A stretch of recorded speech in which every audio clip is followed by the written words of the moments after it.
I didn't stop them because sometimes the fastest way to win is to let the other side finish making the most expensive mistake of their lives. The first thing I heard wasn't the ocean. It was the rhythmic pounding of pile drivers echoing across the water like a heartbeat that didn't belong on my island. The smell of fresh-cut pine drifted over the bay before my boat even reached the dock, mixing with salt air I had known since I was a kid. As the morning fog lifted, 26 brand-new waterfront cabins stood where untouched cedar trees had shaded the shoreline for generations. Construction crews laughed over the growl of generators. White utility trucks lined the gravel path. A polished wooden sign near the beach read Sterling Cove Retreat, a luxury members-only community presented by the Harbor Ridge HOA. My family's name was nowhere on it. I cut the engine and listened to the waves slap against the old dock my grandfather built with his own hands in 1971. Every board still creaked the same way it had when I was 10 years old, chasing blue crabs with a coffee can tied to a piece of rope.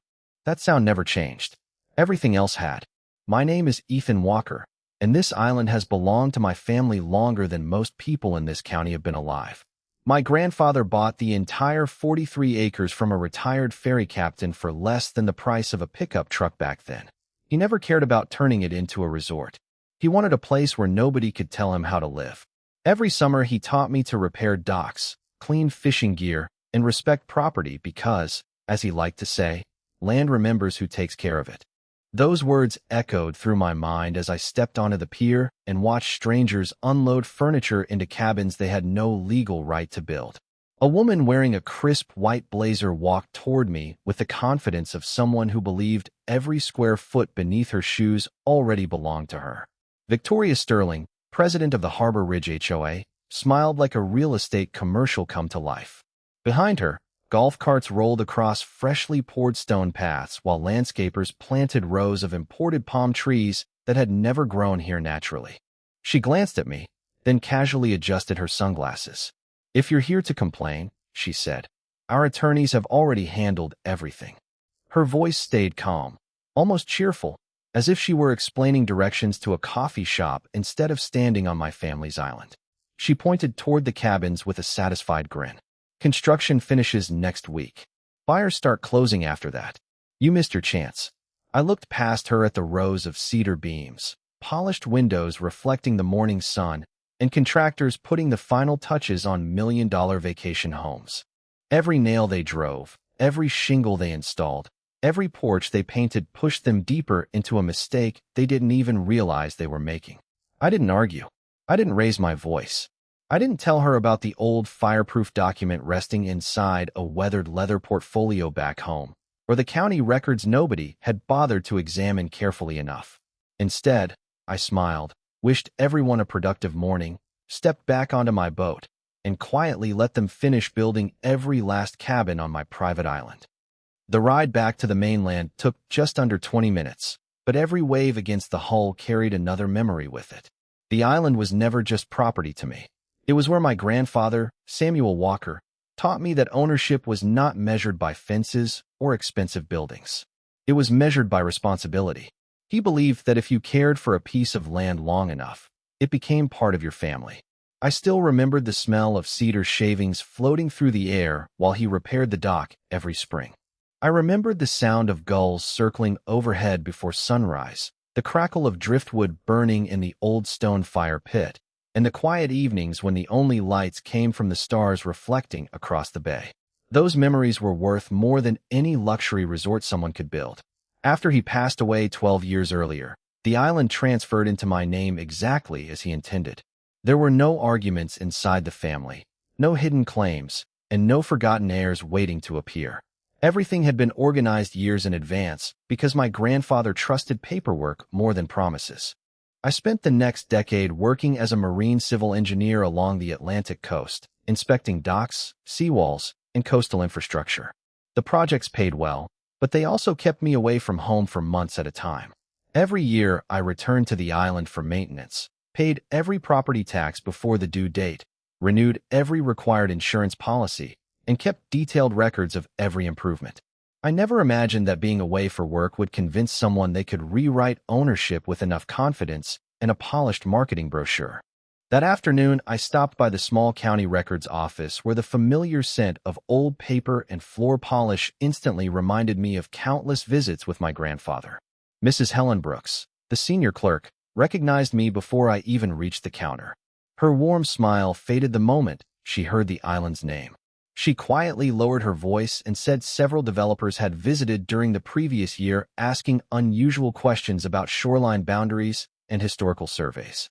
According to public filings, Harbor Ridge Development claimed they had acquired development rights through a chain of transactions connected to neighboring parcels. The explanation sounded complicated enough to discourage most people from asking another question, but complicated did not always mean correct. I requested certified copies of every filing connected to the surrounding properties and carried the growing stack of documents to one of the wooden tables near the back window. Dust floated through the afternoon sunlight, while I compared maps drawn decades apart. At first, everything appeared ordinary, but then one small detail caught my attention. Every modern survey carefully outlined the mainland lots, the marina, and even a narrow sandbar that disappeared during high tide. Yet my island itself was represented by a simple shaded outline with no updated ownership notation attached to it. It was almost as if everyone had assumed it belonged with the surrounding development without ever verifying the original chain of title. That missing line on a survey map was not proof of anything by itself, but after years of engineering, I had learned one lesson that never failed. The biggest structural failures usually began with one tiny detail that everyone else overlooked. Over the next 2 weeks, I became the quiet observer of my own property. Every morning before sunrise, I parked my truck at the public marina, poured black coffee into the same stainless steel mug my grandfather used for decades, and watched supply barges cross the calm water toward the island. The smell of diesel engines mixed with the salty breeze while forklifts unloaded pallets of stone, roofing shingles, kitchen cabinets, and expensive outdoor furniture. Every delivery represented another investment that somebody believed was completely secure. Every invoice they signed became another piece of a story they would eventually have to explain. I never interrupted a single shipment. Instead, I documented everything. My camera captured timestamps, registration numbers, contractor logos, and aerial photographs from public airspace. Years of engineering had taught me that facts were always stronger than emotions. Meanwhile, Victoria Sterling transformed into the unofficial face of the entire project. Local newspapers praised Harbor Ridge as an example of responsible luxury development. Real estate magazines published glossy photographs of the waterfront cabins with headlines promising an exclusive island escape only minutes from the mainland. Television crews interviewed Victoria on a newly finished boardwalk, while she described her vision of preserving the natural beauty of the coastline. Listening to those interviews felt almost surreal because I recognized nearly every landmark behind her. The old oak tree where my grandfather carved our family initials stood just outside the camera frame. The freshwater spring that supplied the island for generations had been decorated with ornamental stone without anyone mentioning it had already existed long before the developers arrived. They were presenting my family's history as though they had created it themselves. Curiosity eventually led me to attend one of the Harbor Ridge Homeowners Association meetings held inside an elegant clubhouse overlooking the marina. I signed in using my own name, and nobody questioned it because they assumed I was another prospective buyer. The room smelled of fresh paint, expensive candles, and polished hardwood floors. Architectural renderings covered the walls, showing future expansions that reached well beyond the existing cabins.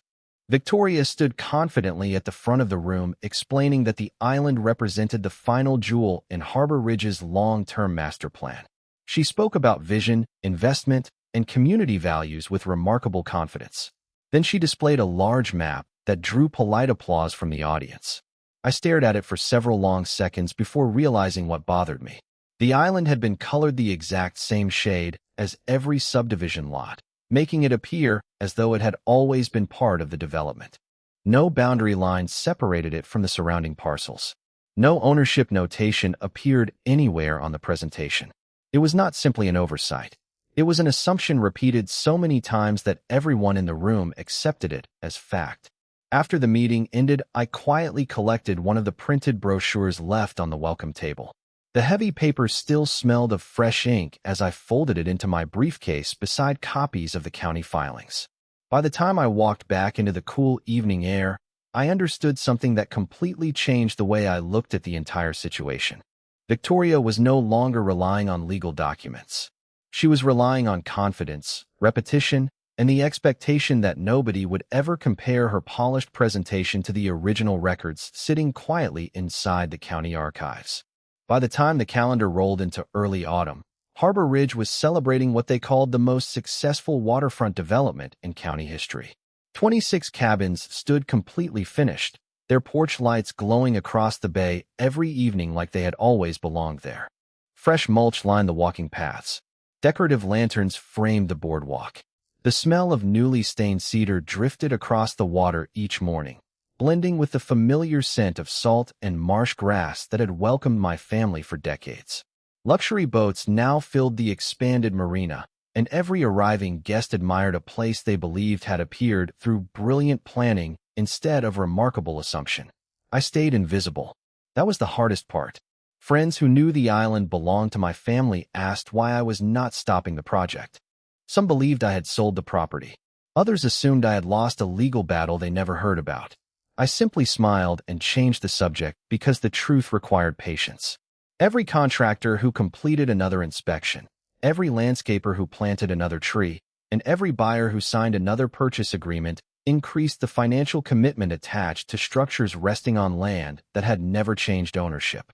One afternoon, I received an official letter from Harbor Ridge inviting neighboring property owners to attend the grand opening celebration. The thick envelope carried an embossed gold logo and smelled faintly of fresh printing ink. Inside was a glossy brochure showing sunset photographs taken from my grandfather's favorite fishing point. They even renamed the shoreline Sterling Point, as though 70 years of family history could disappear beneath a new sign fastened with polished brass screws.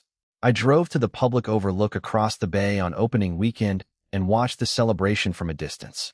Live music floated across the calm water. Children laughed while running between the cabins. Caterers served seafood beneath white canvas tents. Victoria welcomed guests with effortless confidence, shaking hands beside a ribbon stretched across the entrance path. Local reporters filmed smiling families carrying overnight bags toward buildings advertised as exclusive island retreats. Watching that scene should have filled me with anger, but instead it reinforced the decision I had already made. Nobody there was acting like someone trying to hide a mistake. They truly believed the island belonged to them. Confidence can be persuasive, especially when surrounded by expensive architecture and public applause. That evening, after the last fireworks reflected across the bay and the music faded into the distance, I unlocked the old cedar chest inside my grandfather's study. The room still smelled exactly the way it had when he was alive, with hints of pine, machine oil, and aging paper. Carefully stacked inside were weathered folders tied together with faded cotton ribbon. Every receipt, survey, tax statement, maintenance log, and handwritten note rested exactly where he had left them years earlier. My fingers brushed across the worn leather portfolio he always called the one thing nobody should ever misplace. I did not open it yet. Instead, I carried the entire collection to my dining table, arranged every document in chronological order, and realized something that made me pause for several long seconds. The story Harbor Ridge had spent years building was impressive, polished, and expensive. The story resting inside those quiet old records was simpler, older, and supported by every official signature that had ever truly mattered. The next morning, I finally opened my grandfather's leather portfolio, and the familiar scent of aged paper and cedar filled the room before I even unfolded the first document. Everything inside had been organized with the kind of precision only someone who expected history to matter could appreciate. There were handwritten notes in the margins, survey references carefully cross-indexed with tax receipts, and county recording numbers written in neat blue ink. At the very bottom rested the original warranty deed, its heavy cream-colored paper still carrying the raised county seal despite its age. I held it carefully beneath the desk lamp, reading every line slowly instead of rushing toward the conclusion I already hoped to find. The legal description matched the island exactly, from the rocky northern shoreline to the small freshwater spring near the eastern ridge and every foot of waterfront surrounding it. There was no language transferring ownership to any neighboring parcel, no easement allowing future subdivision, and no amendment removing it from my family's estate. It had remained exactly where my grandfather left it decades earlier. Still, one document alone was never enough. I wanted a complete chain that could survive every question anyone might ask. During the following week, I visited 3 different archives, including the County Recorder's Office, the Historical Survey Division, and the Regional Coastal Engineering Library, where older shoreline records had been preserved on oversized maps. The smell of dust, ink, and aging blueprints followed me from one reading room to another while I photographed every certified record I was legally permitted to copy. Piece by piece, the timeline became impossible to ignore. Every property tax payment had been made without interruption. Every assessment identified the island under the same parcel number. Historical aerial photographs taken decades apart showed the shoreline remaining consistent with the legal survey. Even updated geographic positioning data confirmed that the modern construction stood entirely within the original legal boundaries described in the deed. The deeper I looked, the clearer the pattern became. Harbor Ridge had assembled an impressive collection of neighboring parcels, but somewhere during years of expansion, someone had simply assumed my island belonged inside the larger development. That assumption then spread from planning documents to marketing brochures, from presentation boards to permit applications, until repetition slowly replaced verification. Late one afternoon, I met with a title historian recommended by an old colleague from my engineering career. He spent nearly 4 hours reviewing every document without saying much beyond the occasional request for another file. The office remained almost silent except for the turning of paper and the soft ticking of an antique wall clock. Finally, he removed his reading glasses, looked directly at me, and slid the original deed back across the desk. He said something I have never forgotten. Paperwork does not become wrong simply because enough people stop reading it carefully. Then he handed me a written analysis tracing the uninterrupted chain of title from my grandfather's purchase to the present day. It was the independent confirmation I had been searching for. As I walked outside into the cool evening air, I realized I was no longer carrying memories or family stories. I was carrying certified evidence supported by decades of public records, professional analysis, and original documentation. Harbor Ridge had built 26 beautiful cabins, but I now possessed something far more valuable than buildings, advertisements, or public opinion. I possessed a complete history that had never changed, no matter how many people had convinced themselves otherwise. Once every document had been verified, I stopped searching for answers and started building a strategy. Winning was never going to depend on one dramatic moment. It was going to depend on preparation so thorough that every question already had an answer waiting for it. I rented a conference room at a quiet business center overlooking the harbor and spread years of records across a long oak table. The original warranty deed rested in the center. Around it, I arranged certified tax records, historical surveys, aerial photographs, engineering maps, title research, property assessments, and every public filing connected to Harbor Ridge. Looking at the collection felt less like reviewing paperwork and more like watching decades of history assemble themselves into one complete picture. Nothing contradicted anything else. Every record pointed to the same conclusion. The island had never legally left my family's ownership. My attorney, Daniel Mercer, arrived carrying nothing more than a leather notebook and a yellow legal pad. He spent hours reviewing every page without rushing. Occasionally, he asked for a recording date or a parcel reference, then quietly wrote another note. As the afternoon sunlight shifted across the room, he finally leaned back in his chair and smiled for the first time all day. He told me something that immediately changed the way I viewed the coming legal battle. He said we were not asking a court to create new ownership. We were asking it to recognize ownership that had existed the entire time. That distinction mattered because facts supported recognition far more easily than arguments supported reinvention. Over the following several days, we assembled a complete evidence binder indexed with numbered tabs so that every document could be located within seconds. I also included hundreds of photographs showing each phase of construction, beginning with cleared land and ending with fully furnished cabins overlooking the bay. The timestamps, contractor vehicles, permit notices, and publicly visible work all established an uninterrupted timeline. There was no need for speculation because the evidence spoke clearly on its own. Every improvement made to the island had been carefully documented. Every dollar invested became part of a financial story that Harbor Ridge had written for itself. While we prepared quietly, Harbor Ridge continued expanding its marketing campaign. Full-page advertisements appeared in regional magazines promoting limited ownership opportunities. More buyers scheduled visits. Additional landscaping crews arrived to finish decorative stone walls and waterfront gathering areas. From a business perspective, they were accelerating toward what looked like extraordinary success. From a legal perspective, they were increasing the value of structures standing on land they did not own.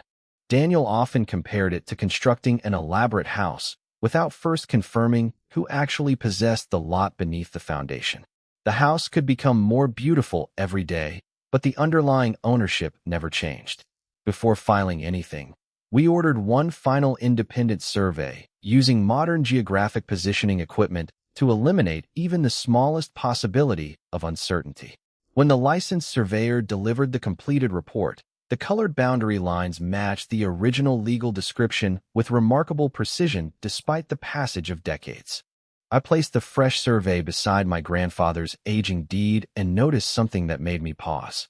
More than 50 years separated those two documents, yet they described exactly the same island, exactly the same shoreline, and exactly the same ownership.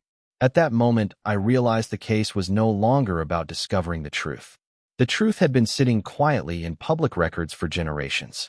Now it was simply time to place it where everyone, including Harbor Ridge, would finally have to acknowledge it. The courthouse looked almost ordinary that morning, which somehow made the moment feel even more significant.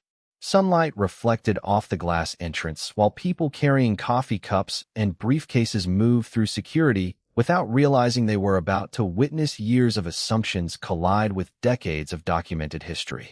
I arrived early with Daniel Mercer, carrying the same weathered leather portfolio my grandfather had protected for so many years. Its edges were worn smooth from age, and the brass clasp showed small scratches collected across half a century. It was not impressive to look at, especially compared to the sleek rolling cases and polished presentation boards Harbor Ridge brought into the courtroom, but appearances had never determined ownership. Victoria Sterling entered surrounded by attorneys, consultants, and representatives from the development company. Their confidence filled the room before the hearing even began. Thick binders containing architectural renderings, construction budgets, engineering reports, marketing materials, and permit approvals covered their table. From a distance, it looked like overwhelming evidence. Daniel simply organized our numbered binder beside the old leather portfolio and quietly reviewed the index one final time. When the judge entered, the room settled into complete silence except for the soft rustling of paper. Harbor Ridge presented its position first. Their attorneys described years of planning, millions of dollars invested, regulatory approvals, environmental compliance, completed infrastructure, and a thriving waterfront community already welcoming guests. Large display boards showed the finished cabins, landscape pathways, expanded marina, and community gathering spaces. Every photograph emphasized the same message. The project was complete, successful, and valuable. Victoria sat confidently, occasionally nodding as each accomplishment was described in careful detail. Once they finished, Daniel stood without raising his voice or matching their dramatic presentation. He explained that none of those accomplishments answered the single question the court first needed to resolve. Before discussing what had been built, the court had to determine where it had been built and who had owned that land from the beginning. He placed the original warranty deed on the evidence table with remarkable care, followed by certified copies of uninterrupted property tax records, historical surveys, modern geographic positioning reports, archived aerial photographs, title research, and county recording documents. One by one, each exhibit connected naturally to the next until the timeline stretched across more than 5 decades without a single break. The judge examined the original deed carefully before comparing it with the modern survey. Questions shifted away from construction and toward ownership. Parcel numbers matched. Boundary descriptions matched. Recording dates aligned perfectly with every certified public record presented afterward. Harbor Ridge's attorneys searched through their files, attempting to connect neighboring parcels to the island itself, but every reference stopped at the shoreline. The island had never appeared inside any legitimate transfer of ownership. It had simply been treated as though it belonged there because everyone involved accepted the assumption without tracing the original chain of title. The atmosphere inside the courtroom changed almost imperceptibly at first. Confident expressions became quieter. Conversations between attorneys turned into hurried whispers. Even Victoria stopped taking notes and stared toward the documents resting beneath the courtroom lights. The buildings, the permits, the advertisements, and every completed improvement still existed exactly as they had the day before, yet the foundation beneath every argument had shifted.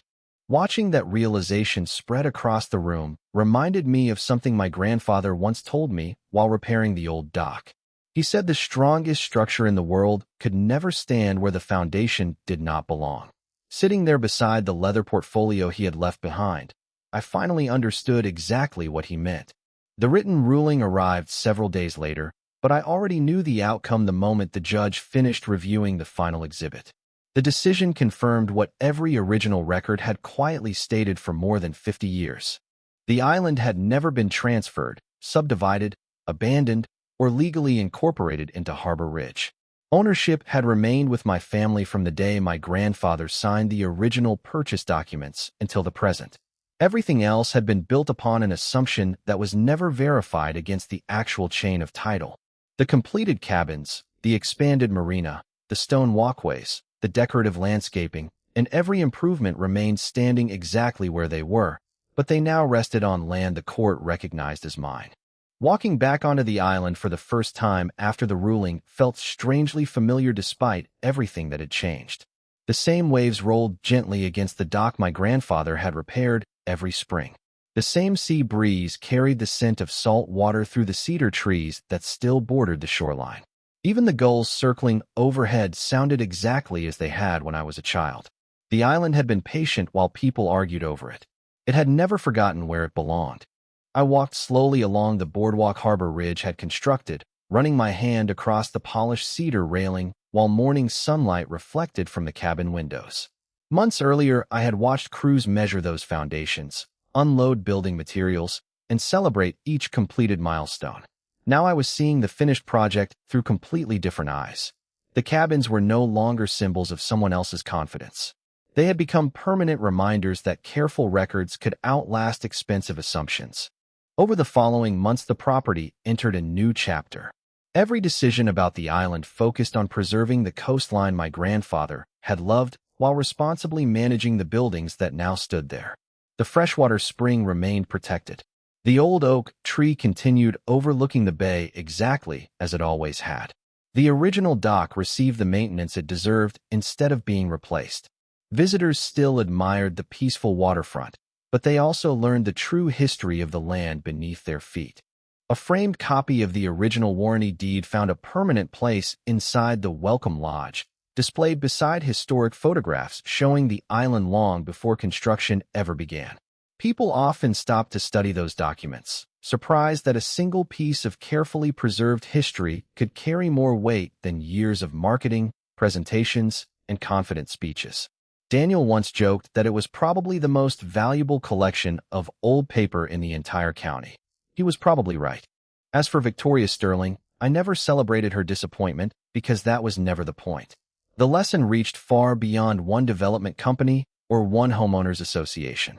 It was a reminder that confidence is never a substitute for verification, and appearance is never a substitute for ownership. Looking back now, people sometimes ask why I never tried to stop construction during those early months. My answer is always the same. I trusted the truth more than the timeline. I knew the original deed had not changed simply because new buildings appeared above it. My grandfather used to tell me that land remembers who takes care of it. After everything that happened, I finally understand another lesson he quietly left behind. Justice does not need to shout when the facts have been speaking clearly all along. Because patience fades, opinions change, buildings rise, and headlines disappear, but the truth written into history waits quietly until someone finally decides to read it.